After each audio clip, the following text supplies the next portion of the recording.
अब देखते हैं क्वेश्चन नंबर 74। एक क्रिकेट मैच में पहले 10 ओवर में रन रेट केवल 3.2 थी। तो ओवर कितने 10 और रन रेट कितनी थी 3.2। तो 10 ओवर में 3.2 की रन रेट से अर्थात प्रति ओवर 3.2 के हिसाब से 10 ओवर में कितने रन बने। तो पद इंटू औसत बराबर कितना होगा, योग आ जाएगा।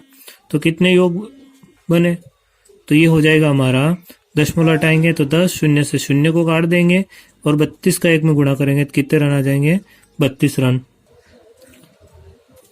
अब आगे पढ़ते हैं इसको। 282 रनों के लक्ष्य को पूरा करने हेतु शेष 40 ओवर में, अब देखो शेष कितने ओवर और बचे, 40 ओवर है।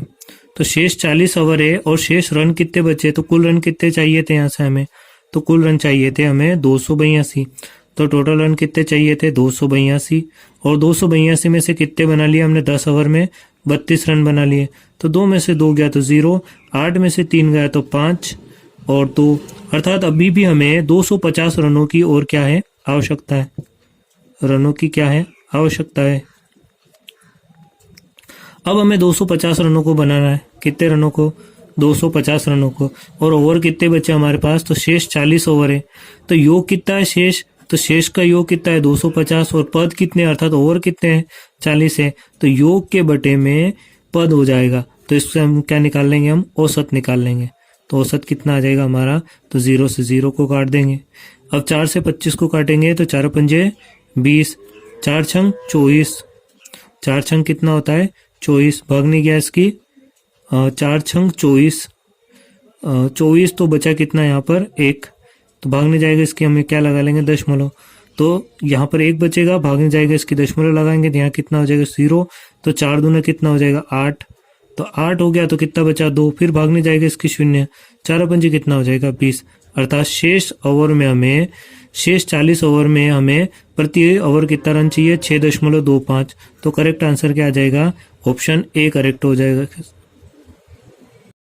एक बल्लेबाज अपनी 51वीं पूर्ण पारी में अर्थात पूरी पारी में 51वीं जो पारी थी वो पूरी खेली उसने, पूर्ण पारी में कुछ रन बनाता है जिससे उसका औसत 59.6 से बढ़कर कितना हो गया 60 हो गया। अर्थात 51वीं पारी में उसका औसत कितना हो जाएगा 60 हो जाएगा।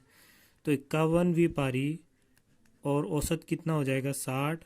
तो 51वीं पारी में टोटल उसका योग कितने रन हो जाएंगे, तो यहाँ से हो जाएंगे उसके योग रन 0, 6 कम 6 और 6 पंजे 30, 0, 6 कम 6 और 6 पंजे 30, ठीक है।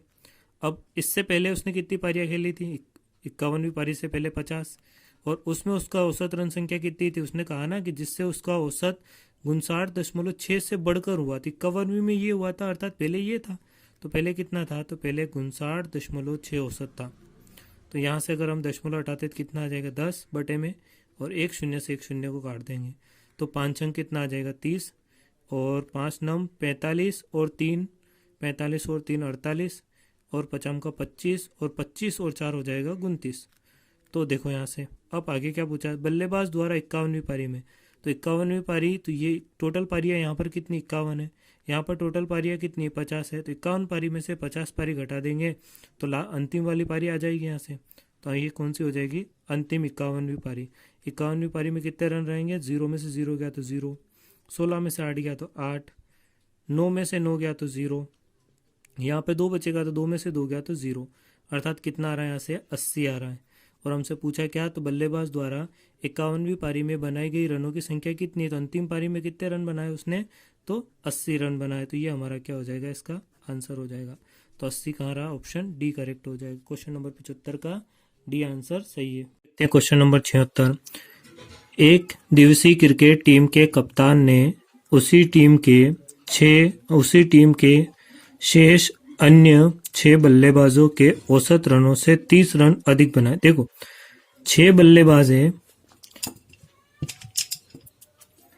6 बल्लेबाज है और 6 बल्लेबाजों ने 6 बल्लेबाज है और इनका औसत कितना रहा होगा तो हमें नहीं पता, तो कितना रहा होगा x रहा होगा, और 6 बल्लेबाज ने x की औसत से कितने रन बनाए होंगे 6x बनाए होंगे।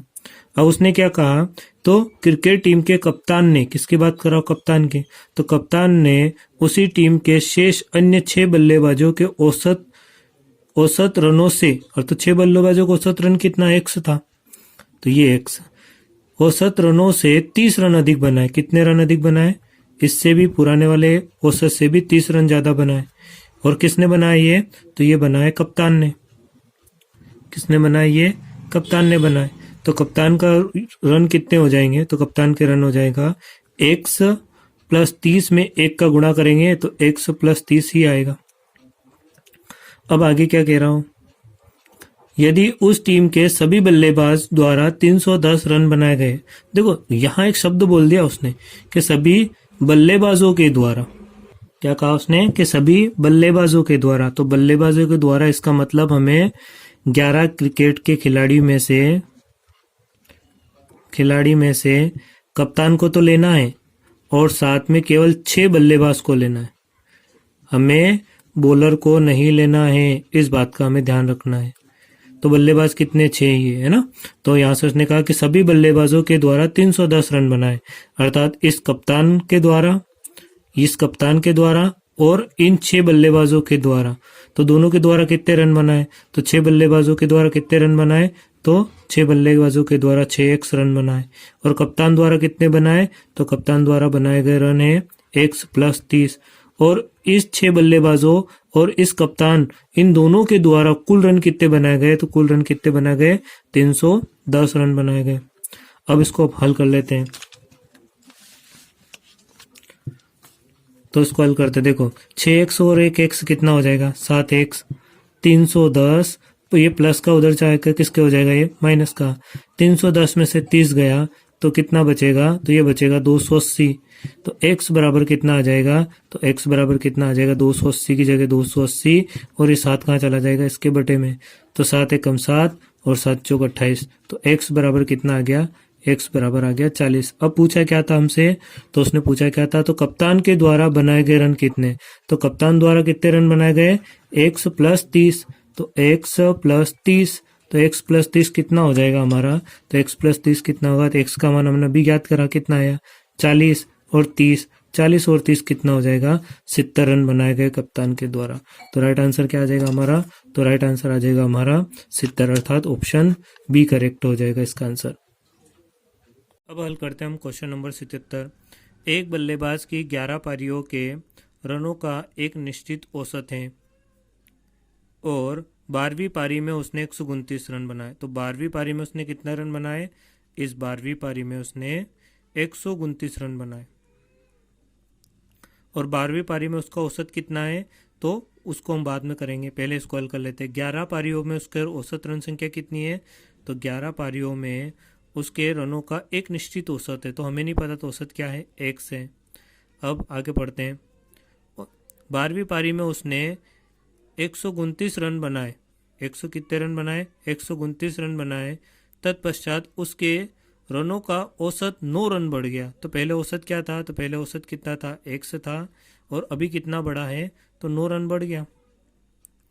तो अभी योग कितना हो जाएगा, 12वीं पारी के बाद उसका योग कितना होगा, 12 का x में गुणा करेंगे तो 12x, प्लस है तो प्लस, और 12 को 9 में गुणा करेंगे तो ये हो जाएगा 9 दूनी 18 और 9 एकम 9, 9 और 1 10, 12 नमा के 108 बराबर 11 का x में गुणा करेंगे तो कितना आ जाएगा, तो ये आ जाएगा 11x। तो 12वीं पारी में कितने रनों का योग है, तो 12x प्लस 108, और 11 पारियों में कितने रन थे कुल, तो 11x थे। और 11 पारी के बाद जब 12वीं पारी खेली तो उस 12वीं पारी में कितने रन बनाए, 129 रन बनाए, अर्थात इसकी 11 पारी उसकी 12वीं पारी के साथ में से घटा देंगे तो बची हुई पारी आ जाएगी जो 12वीं पारी है। तो इसका मतलब हम बड़ी कौन सी है यहाँ पर, तो बड़ी संख्या ये है, बड़ी संख्या का योग ये है, और छोटी संख्या का योग कौन सा है, नीचे वाला है। और ये 12वीं पारी में अर्थात दोनों के बीच का ये क्या है, अंतर है। तो बड़ी संख्या कौन सी है यहाँ से, तो बड़ी संख्या हमारी ये है, अर्थात 12x प्लस 108 में से कितना घटाएंगे हम, छोटी संख्या कौन सी है, तो छोटी संख्या हमारी 11x, ये योग और ये भी योग, ये 12 पारियों का योग है, ये 11 पारी का योग है, और इन दोनों का अंतर कितना दिया है, तो इन दोनों का अंतर दिया है 129, कितना दिया है 129। 12x में से 11x गया तो कितना x बचा, 1x बचा।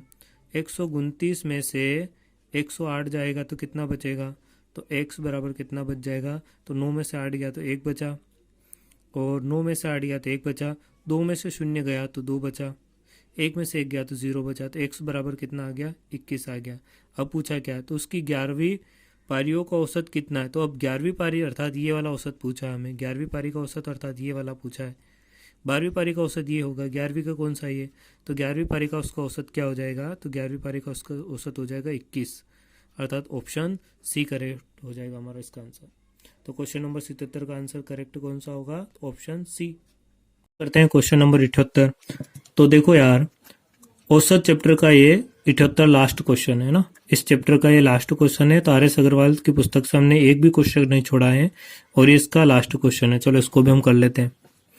एक कार, तो एक क्या है यहाँ पर, कार है, एक जीप है और एक क्या है, ट्रैक्टर है, की गति के बीच का अनुपात क्रमशः, अब ये रेशो है, ये किसका रेशो है, कार की गति का रेशो है, ये किसका है, जीप की गति का रेशो है, और ये किसका है, ट्रैक्टर की गति का रेशो। जीप की गति ट्रैक्टर की गति से 250% है। अब देखो यहां दिख रहा है हमें कि जीप की गति जो है ये वाली, अर्थात ये 5 जो है, इस 2 का क्या, ये 250% है। तो अगर 2 100% है तो अगला 2 भी 100% होगा, और 1 50% होगा। तो हाँ हो रहा है यहाँ से, तो इसका मतलब हमें इस पर ध्यान नहीं देना है, केवल ये हमें कंफ्यूज करने के लिए डाटा दिया है उसने। ठीक है, अब आगे, जो 12 घंटे में 360 किलोमीटर दूरी तय करता है। अब जब भी अगर जो आ जाए और जब भी अगर जो आ जाता है, तो जो आ गया अर्थात तो सेकेंड पर्सन की बात कर रहा है। तो जो हमेशा किसको रिप्रेजेंट करता है, सेकेंड को।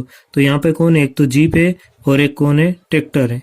तो जीप और एक ट्रैक्टर, तो यहाँ किसकी बात कर रहा है, जो अर्थात ट्रैक्टर की।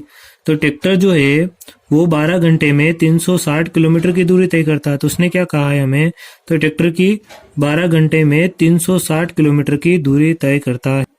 अर्थात हम लिख सकते हैं यहाँ पर कि 12 घंटे में 360 किलोमीटर, तो ट्रैक्टर 1 घंटे में कितना करेगा, 1 घंटे बराबर कितना होगा, चूंकि 12 घंटे बराबर 360 है, इसलिए 1 घंटा बराबर कितना होगा, तो 360 की जगह 360, नीचे से 1 ऊपर चला जाएगा और ऊपर से 12 कहाँ आ जाएगा, बटे में आ जाएगा। तो 12 24 12 3 36, अर्थात 30 किलोमीटर की दूरी तय करेगा। तो ट्रैक्टर जो है वो, अगर आपको नहीं समझ में आए तो यहाँ पर क्या लिखा है, करता है। तो जीप होती तो करती है लिखा होता, और ट्रैक्टर है तो क्या लिखा है, करता, अर्थात ये सेकंड पर्सन की बात कर रहा है। ठीक है, अब ये किसका आया, हमें ये डाटा हमारा किसका है, ट्रैक्टर का है। और ट्रैक्टर का यहाँ कितना दिया है, रेशो में कितना दिया है, तो ट्रैक्टर का रेशो में कितना दिया है यहाँ पर 2। तो 2 के बराबर ट्रैक्टर का, वास्तविक ट्रैक्टर का कितना है, 1 घंटे का 30, कितना है यहाँ से हमारा, तो 30। तो हमें पूछा क्या था उसने, तो हमें पूछा क्या था कि कार और जीप की औसत गति कितनी है। तो पहले कार की निकाल लेते हैं। तो कार का कितना रेशो है, 3, तो 3 बराबर कितना होगा, तो 30 × 3, और ऊपर से कहाँ आ जाएगा, इसके बटे में। 30 की जगह रहेगा, 3 नीचे से ऊपर चला जाएगा और 2 कहाँ आ जाएगा, बटे में आ जाएगा। चूंकि 2 के बराबर 30 है तो 3 बराबर कितना होगा, तो ये किसका आ जाएगा, कार का। तो 2 से इसको डिवाइड करेंगे 15 बार, और 15 3 45, तो 45 ये किसकी आई है, तो ये आ गई हमारी कार की। ठीक है, ये किसकी थी, तो ये थी हमारी ट्रैक्टर की। अब हमें किसकी चाहिए, अब हमें चाहिए जीप की। तो जीप की कितनी आएगी, तो पहले हमें पता है कि 2 किसकी है, तो 2 के बराबर कितना डाटा हमारे पास, तो 2 के बराबर हमारे पास 30 है। अब हमें किसकी चाहिए, तो अब हमें चाहिए यहाँ से जीप की। तो जीप का कौन सा है, तो 5 है, तो 5 बराबर कितना होगा, तो 30 के, और ये नीचे से 5 कहाँ चला जाएगा, ऊपर, और ऊपर से 2 कहाँ जाएगा, बटे में। 2 से फिर इसको काट देंगे, कितनी बार कटेगा, 15 बार, और 15 का 5 में गुणा करेंगे तो कितना आ जाएगा, 75। तो ये 75 किसका आया, तो ये 75 किसका आया, ये जीप का आया। अब हमसे पूछा क्या था उसने, अब हमसे पूछा क्या था, तो कार और जीप का औसत पूछा था। तो जीप का कितना है यहाँ पर, तो जीप का कितना यहाँ पर है 75, कार का कितना है यहाँ पर, तो कार का यहाँ पर कितना है 45, और दोनों का योग कितना हो जाएगा, तो 75 और 45, 5 और 5 10, 7 4 11 और 1 12, अर्थात कितना आ गया हमारा 120। 120 ये योग आ गया किसका, तो ये है जीप का और ये है कार का। और हमें क्या करना, औसत निकालना। तो औसत का फार्मूला क्या होता है, तो दोनों का योग बटे में दोनों पदों की संख्या, तो 2 आ जाएगी। पदों की संख्या कितनी है, तो जीप और कार 2 है, तो योग कितना है 120, पद कितने हैं 2, इससे इसको डिवाइड कर देंगे, कितना आ जाएगा 60, अर्थात 60 किलोमीटर प्रति घंटा होगी दोनों की। तो राइट आंसर क्या आ जाएगा 60, अर्थात ऑप्शन ए करेक्ट हो जाएगा। तो क्वेश्चन नंबर 78 का आंसर क्या आ जाएगा 60। तो हमने आज RS अग्रवाल की पुस्तक से क्वेश्चन नंबर 1 से क्वेश्चन नंबर 78 तक औसत चैप्टर से सारे क्वेश्चन को क्या किए हैं, कवर किए हैं। अगर चैप्टर आपको पसंद आया हो और इस चैप्टर से आपको अगर मदद मिली हो तो प्लीज़ लाइक, शेयर और कमेंट ज़रूर करें और चैनल को सब्सक्राइब ज़रूर कर लें।